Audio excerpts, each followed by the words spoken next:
ఇమాన్యుయల్ని ఉతికి ఆరేసిన తనూజ. ఇమాన్యుయల్ గారి దగ్గర అంటే చిన్న పాయింట్ ఉందంట. ఆ చిన్న పాయింట్తో తనూజాని నామినేట్ చేయాలనుకున్నాడంట.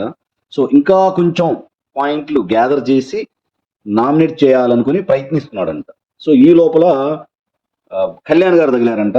కాబట్టి కళ్యాణ్ గారి దగ్గర చాలా స్ట్రాంగ్ పాయింట్స్ ఉన్నాయి. సో కళ్యాణ్ గారి చేత తనూజాని నామినేట్ చేయాలని అనుకున్నాడంట. సో తర్వాత రమ్య గారు తనూజాని నామినేట్ చేయాలనుకుంటుందంట. కాబట్టి రమ్య గారికి ఆ నామినేషన్ స్లిప్ ఇచ్చాడంట.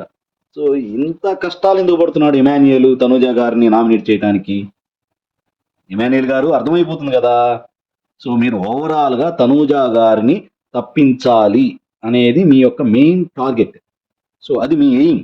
సో అది బయటకు చెప్పకుండా నా దగ్గర చిన్న పాయింటే ఉంది, సో ఆ చిన్న పాయింట్తో నిన్ను నామినేట్ చేయలేకపోయాను, సో పెద్ద పాయింట్ కోసం ఎత్తుక్కుంటున్నాను, సో ఇవన్నీ కహానీలు చెప్పడం అనేది ఇమాన్యుయల్ యొక్క స్వరూపం బయటపడిందని అర్థమవుతుంది.